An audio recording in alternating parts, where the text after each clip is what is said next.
Alhamdulillah, tak lupa mari kita panjatkan rasa syukur kepada Allah Ta'ala dalam kondisi apapun dan bagaimanapun juga, karena Allah masih memberikan karunia kehidupan kepada kita dan juga karunia masih berada di dalam jalan Islam.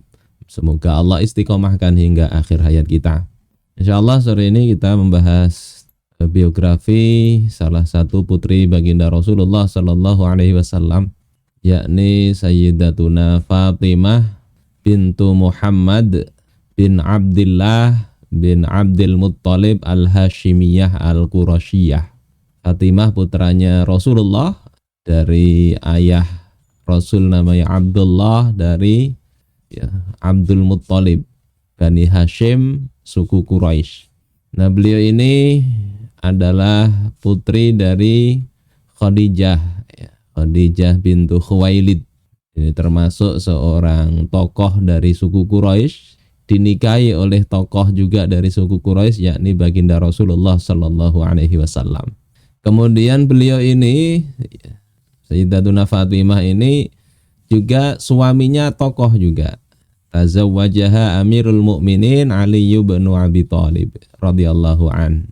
Dinikahi oleh Amirul Mukminin Sayyidina Ali bin Abi Thalib pada usia ke-18 tahun dari umur beliau. Kemudian lahir dari rahimnya Siti Fatimah ini ada yang namanya Hasan, kemudian Husain, kemudian Ummu Kulsum dan Zainab. Nanti Ummu Kulsum ini menikah dengan Sayyidina Umar bin Khattab radhiyallahu taala an. Jadi berkerabat saja.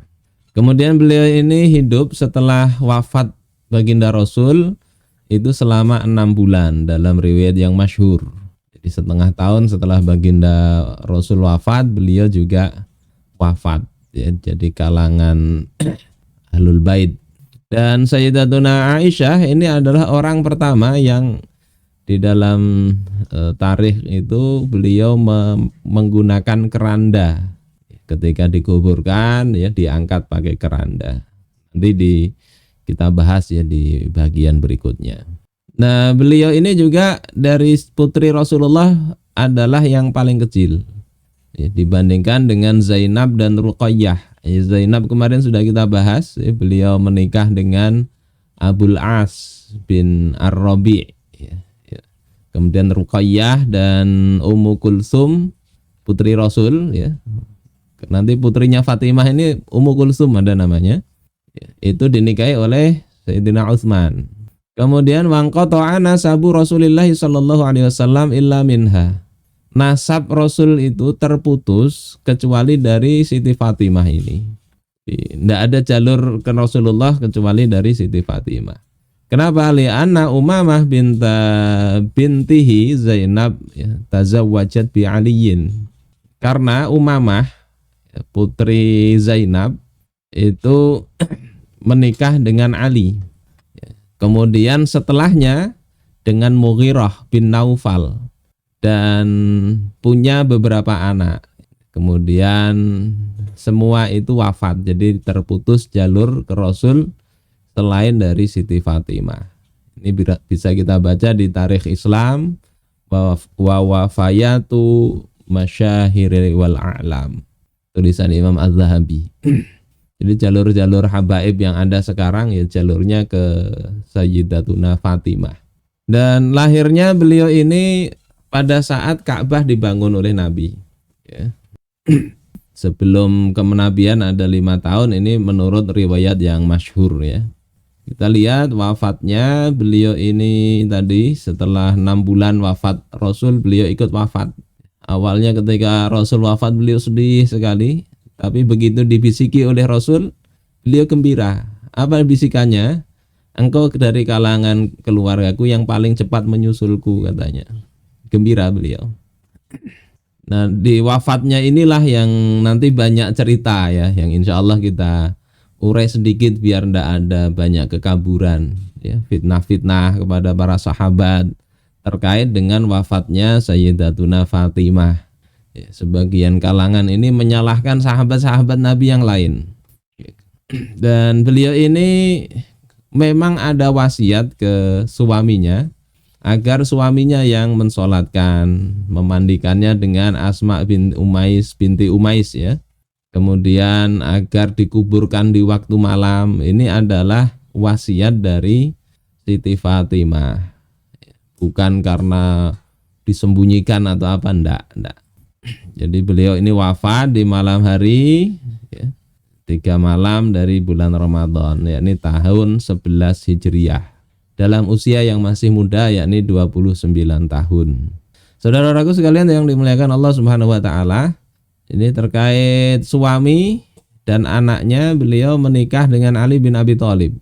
Tidak ada suami yang lain. Kalau yang Ruqayyah, kemudian Ummu Kulsum itu kan awalnya dinikahi oleh anaknya Abu Lahab.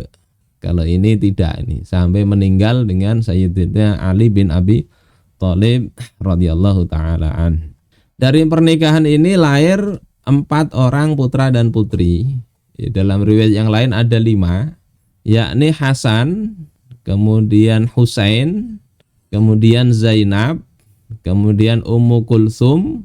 Ada riwayat mengatakan Muhsin, tapi itu keguguran.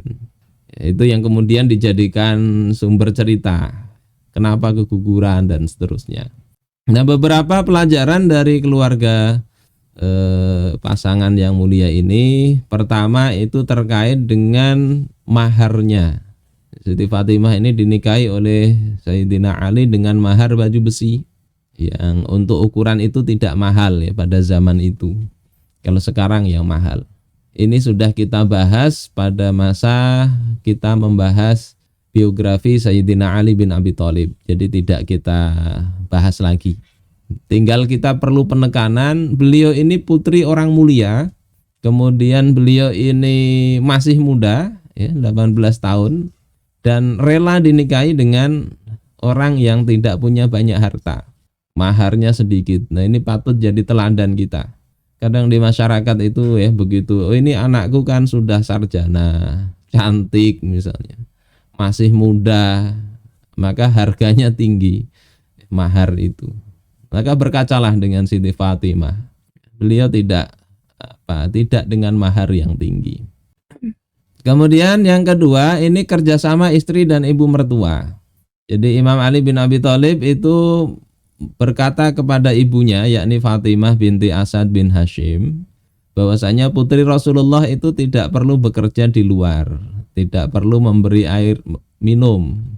Jadi ibunya sebaiknya yang di luar rumah, kemudian pekerjaan di dalam rumah, membuat adonan, roti, menggiling gandum, ya itu kerjaan Fatimah. Kemudian yang di luar rumah ibunya, ya, bersih-bersih di luar mungkin ya. Dalam pembahasan sebelumnya tentang keluarga Ali bin Abi Thalib ini kita bisa lihat bahwasanya kerjaan Siti Fatimah ini berat. Padahal beliau ini putri seorang nabi, seorang kepala negara yang kekayaannya luas, hartanya kalau mau itu banyak, tetapi beliau tidak menggunakan itu untuk bermewah-mewah.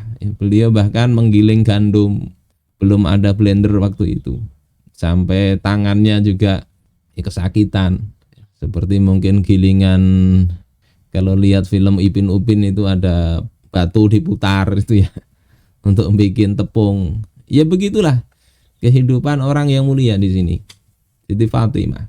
Sementara Imam Ali bukannya nganggur, beliau ditugasi oleh Rasul untuk kerja di luar rumah. Sehingga ini jadi dalil bagi sebagian mazhab, termasuk yang dijadikan alasan oleh Syekh Taqiyuddin An-Nabhani, bahwasanya wanita itu juga punya kewajiban mengurus di dalam rumah, sebagaimana riwayat Imam Ali dan Siti Fatimah ini. Walaupun mazhab yang lain ya tidak mewajibkan wanita bekerja di rumah sekalipun. Kemudian pelajaran berikutnya dari Siti Fatimah yang patut menjadi teladan itu adalah sifat pemalu beliau. Sampai mati pun itu beliau memperhatikan supaya jangan sampai ada lekuk tubuh yang kelihatan. Jadi membayangkan ketika berbicara dengan Asma binti Umais ya, yakni ketika wanita itu diangkat ke kubur, ya Allah kok dipegang begitu ya, kelihatan itu kain kafannya, lekuk tubuhnya kelihatan. Jadi Siti Fatimah tadi sampai berwasiat supaya malam hari aja ndak usah banyak orang yang melihat, malu beliau. Kemudian Asma binti Umais itu memberikan ide karena pernah melihat orang yang di Habasyah itu ada keranda itu. Akhirnya dibikinkan dari pelepah-pelepah kurma itu. Nah begini loh. Akhirnya berwasiat, nanti kalau aku meninggal bikinkan begitu. Ini di dalam kitab Al-Isti'ab. Coba bandingkan dengan wanita-wanita sekarang. Ada yang bajunya kebesaran, itu pergi ke tukang jahit. Diapain? Dikecilin supaya apa? Supaya kelihatan gitarnya itu. Ya, bodinya supaya kelihatan. Siti Fatimah malu. Bahkan sampai meninggal pun itu malu. Ini ya asal muasalnya kenapa ada keranda menurut catatan sejarah begitu. Kemudian wasiat beliau, jika aku meninggal dunia maka hendaknya yang memandikanku kamu dan Ali saja. Jangan seorang pun boleh masuk kepadaku.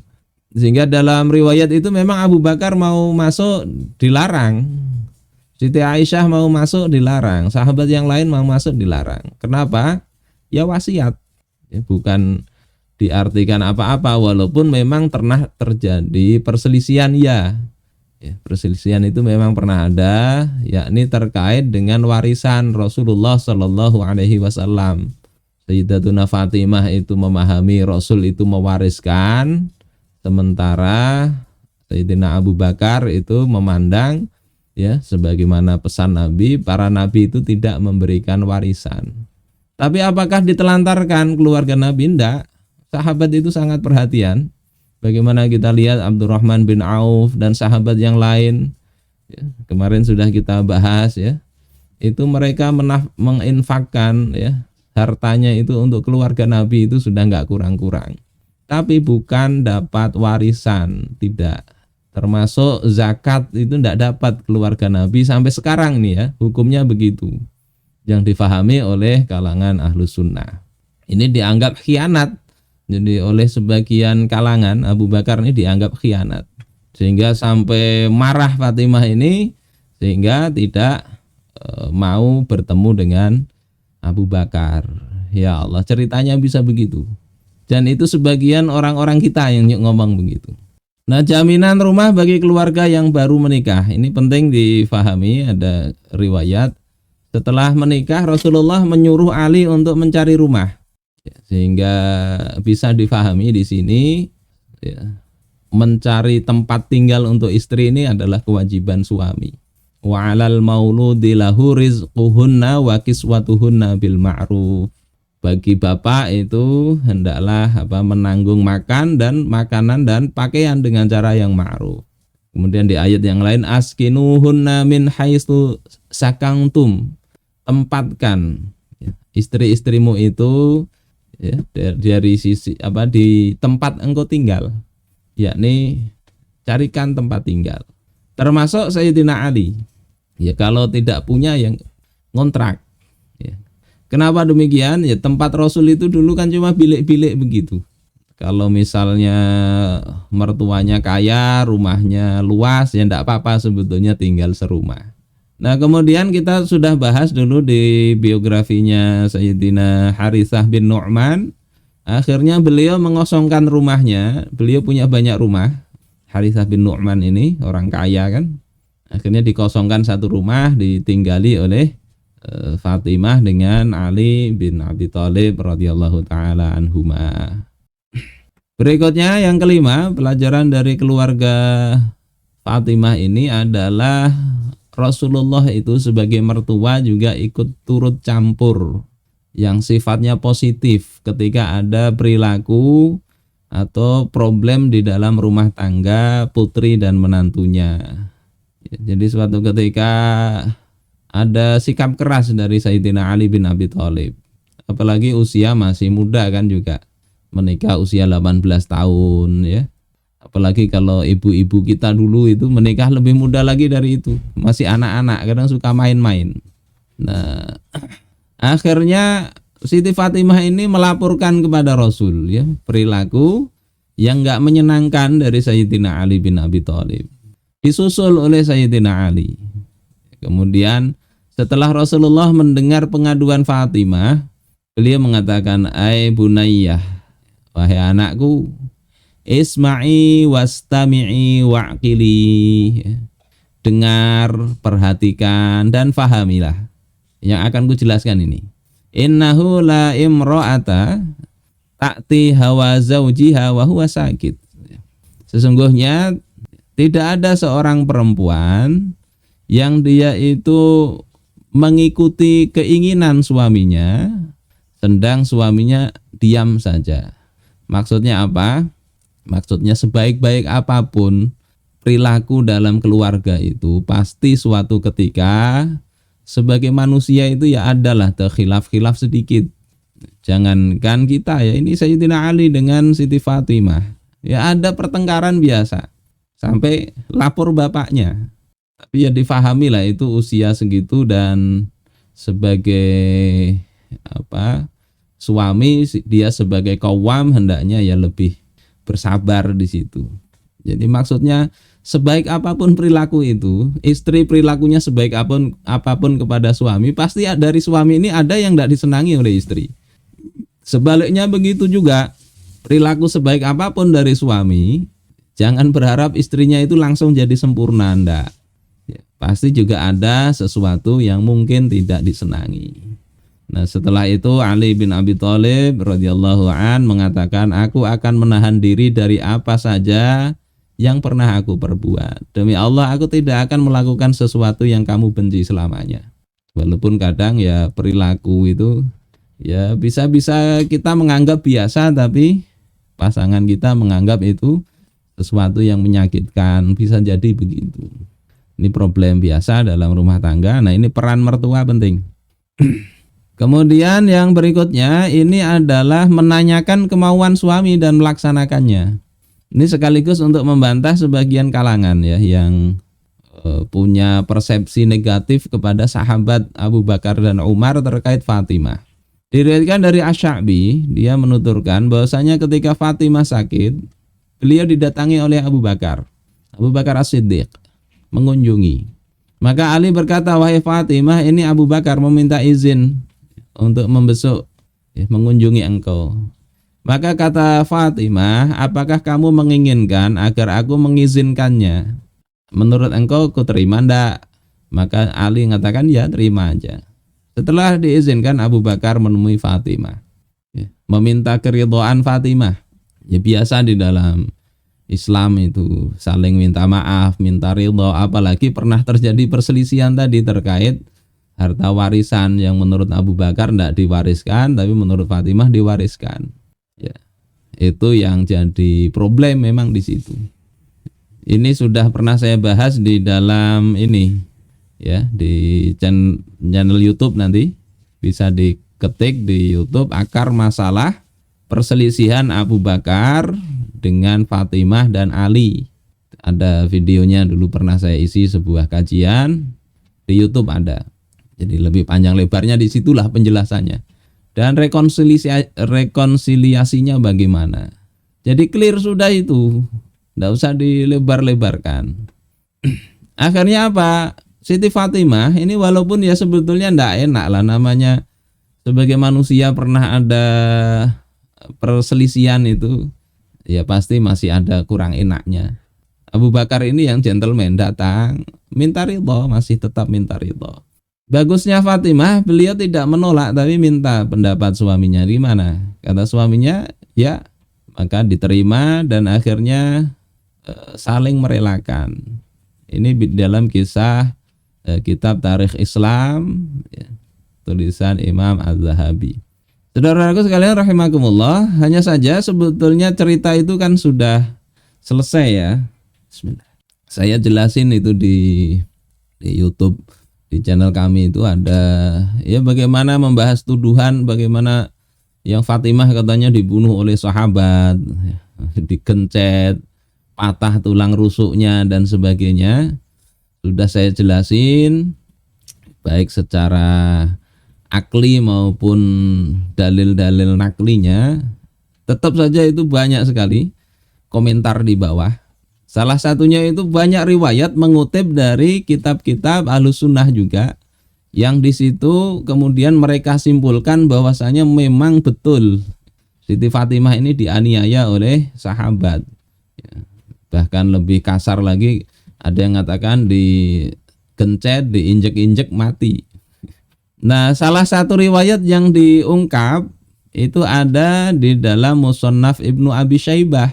Sebetulnya banyak riwayat itu mereka ungkap di kolom komentar itu, yang melihat ada lebih dari 87 ribuan itu yang komentar banyak. Banyak riwayat itu mereka ungkap, cuma saya malas juga membahas satu persatu karena sudah saya jelasin itu riwayatnya banyak yang lemah ya. Riwayat yang lemah. Ada satu yang kelihatan sahih ini yang saya sebutkan, yang akan saya sampaikan di sini, yakni pasca pembaiatan Abu Bakar sebagai khalifah.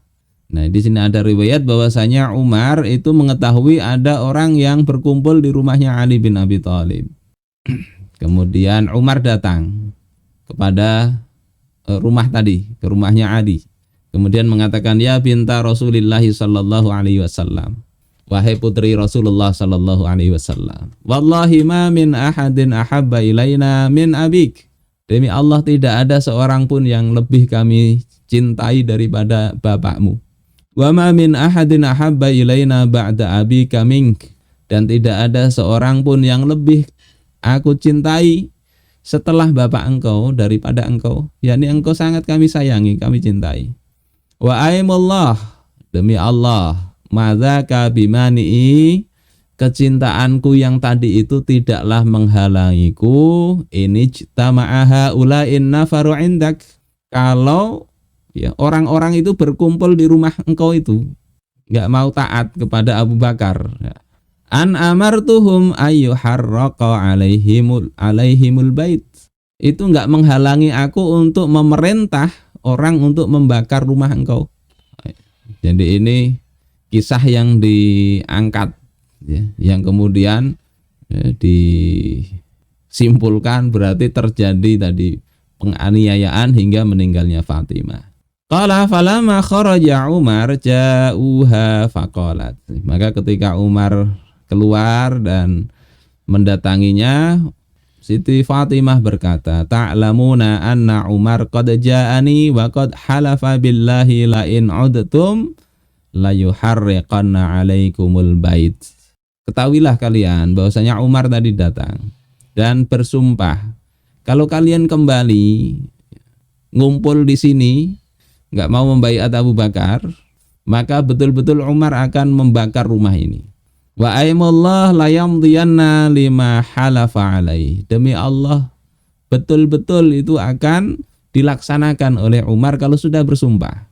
Fansarifu rasyidin, maka pergilah ya, dengan baik ya. Farau ra'yakum wala tarji'u ya. Jangan engkau kembali, jangan engkau kembali kepadaku ini. Kemudian fansarafu anha falam yarji'u ilaiha hatta bay'u li Abi Bakar.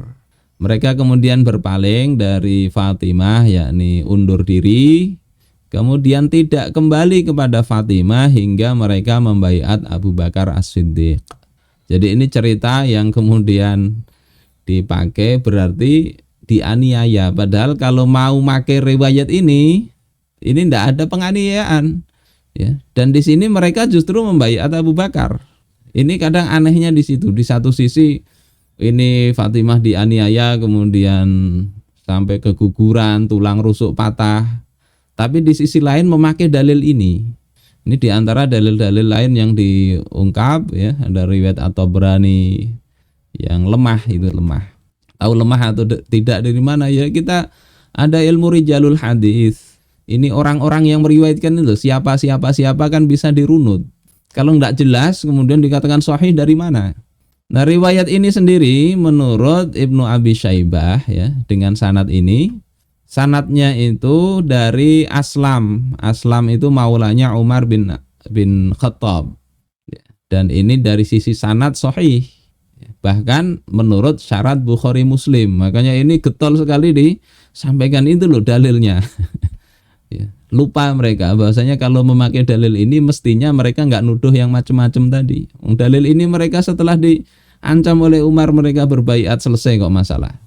Itu kadang lupa itu berdalil tapi lupa apa yang mereka maksud itu justru terbantah oleh dalil mereka.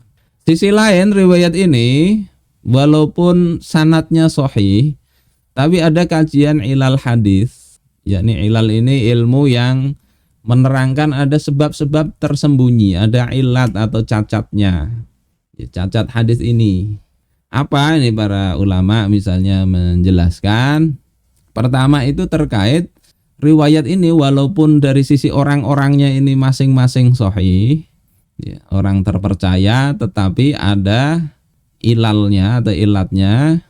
Peristiwa pembaiatan Abu Bakar itu kan terjadinya tahun 11 Hijriah, bulan Rabiul Awal. Ya, Rasul wafat tanggal 12 Rabiul Awal. Ya, setelah itu dibaiat Abu Bakar. Setelah ada musyawarah di Sakifah Bani Sa'idah. Jadi tidak sampai pertengahan bulan Rabiul Awal. Kemudian 9 bulan pasca itu Sayyidina Umar dipimpin, diutus oleh Abu Bakar untuk sebagai Amirul Hajj. Kalau bahasa sekarangnya Amirul Hajj. Nah, di saat inilah kemudian Aslam itu dibeli oleh Umar dari Mekah. Jadi simpulannya Aslam itu tidak tahu peristiwa di Madinah Sakifah Bani Sa'idah itu, dia di Mekah kok. Dia budak di Mekah. Terus masalahnya kok bisa cerita itu tentu ada dia tidak dapat sumber sendiri. Nah, ini yang oleh para ahli hadis dianggap ya cacatnya dari sisi ini. Sumbernya Aslam itu siapa? Kok bisa cerita begitu? Wong dia tidak ikut hadir, tidak ikut menyaksikan. Saudaraku sekalian rahimakumullah, ini mestinya berpikirnya begitu. Bisa dilihat di kitab ini di almaktabah.or.org ya. Ada bukunya itu membahasnya. Kemudian bisa kita lihat ya, begitu kekehnya orang ini menuduh zalimnya sahabat kepada Siti Fatimah, itu sampai ada yang membuat ini sholawat ya. Sholawat ini sonamain. Ini ada di situs mereka itu. Jadi ada kalangan tertentu itu yang benci betul kepada Sayyidina Abu Bakar dan Sayyidina Umar. Dan sayangnya ini ada juga di Indonesia itu. Saya lihat dari komentar-komentar itu sepertinya ada ini. Jadi di dalam buku mereka itu ada ini sholawat ini. Allahummal an sonamai Quraisyin. Ya Allah, laknatlah dua berhala Quraisy. Ya, di penjelasan kitab itu siapa namanya? Ya, namanya adalah dua berhala ini Abu Bakar dan Umar. Karena mirip dengan berhala. Ya. Kenapa? Karena keduanya ini disembah. Disembah membuang dari, menyelisihi dari perintah Rasulullah Shallallahu Alaihi Wasallam. Kemudian sonamai wajab taihima ya. Allahumma al'an sonamai Quraisyin wajab taihima. Jab taihima itu adalah kahinan wasahiran. Kahina wasahira Quraisy. Dua orang dukun dan tukang sihir Quraisy. Ya, jadi dianggap berhala, dukun, tukang sihir. Kemudian yang dilaknat juga sini wa ibnataihima. Dua putri mereka, yakni siapa? Aisyah dan Hafsah. Alladzaini khalafa amrak. Yang mereka berdua itu telah menyelisihi perintah engkau. Yakni perintah apa? Fi ta'yini Ali ibn Abi Thalib imaman wa khalifatan. Yakni mengingkari pemilihan Rasul agar menjadikan Ali itu sebagai imam dan khalifah setelahnya. Jadi itu direbut oleh Abu Bakar dan Umar. Ini versi mereka. Dan membaca sholawat ini ya, itu disebut sebagai amalan yang bagus di sini. Ini soal jawab oleh imam mereka itu. Wa thawabuhu azim. Pahalanya besar baca sholawat ini. Bukan sholawat, doa ini, doa sonamain.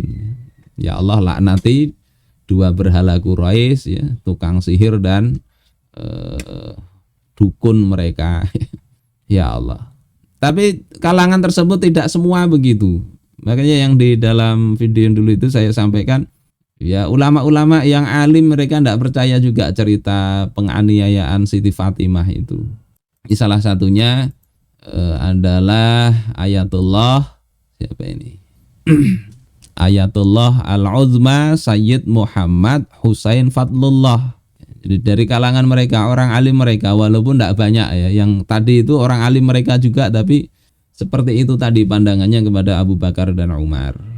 Nah kalau yang Sayyid Muhammad Husain Fadlullah ini, ya dia ketika ditanya benarkah itu Fatimah itu telah dianiaya sedemikian rupa sehingga patah tulang rusuknya, keguguran anaknya dan sebagainya, itu beliau katakan, innana lam nasbat hadisata kasril dilai. Sesungguhnya kami tidak menetapkan ya, kejadian patahnya tulang rusuknya Fatimah itu. Kama annahu lam yuthbit nafyuha. Sebagaimana juga tidak bisa ditetapkan penafiannya. Jadi beliau tidak menuduh itu juga, tidak ada riwayat, intinya tidak ada riwayat itu yang bisa diterima. Wadzalika min jihati adami wafa'il ahadits bidalalah bidilalati ala dzalik. Kenapa tidak bisa ditetapkan itu? Kata beliau, yang demikian itu dari sisi ketiadaan terpenuhinya hadis-hadis yang menunjukkan peristiwa itu. Min jihati asanidiha, dari sisi sanad-sanadnya, wa madhaminiha, dan dari sisi kontennya. Jadi kata beliau itu tidak ada riwayat penganiayaan itu, tidak ada ketetapan di situ, nggak bisa dipakai dalil. Meskipun tadi di channel saya yang membahas ini banyak diungkapkan dalil, salah satunya yang saya bahas tadi itu yang terlihat sahih, termasuk dari kitab-kitab ulama ahlu sunnah, misalnya Asy-Syahrastani di dalam kitab Al-Milal wan Nihal, itu mereka kutipkan bahwasanya Umar ini telah memukuli Fatimah, ya. Inna Umar daraba Fatimah, ya. Pada hari baiat Umar memukul Fatimah hatta alqat al-janin mim batniha, hingga keguguran janin. Coba ini mereka kutip dari kitab Ahlus Sunnah. Saya cek memang betul ada, ya, dicek ini. Ada di kitab itu. Ngecek kitab sekarang kan mudah, pakai Maktabah Syamilah bisa. Ada memang di kitab itu, tetapi itu ada pada bagian ketika menjelaskan firqah nadhomiyah, ya, firqah nadhomiyah, menjelaskan kesalahan-kesalahannya itu. Nah itu katanya ini Imam Ahlus Sunnah membenarkan. Enggak, ini dalam rangka menjelaskan kesalahan.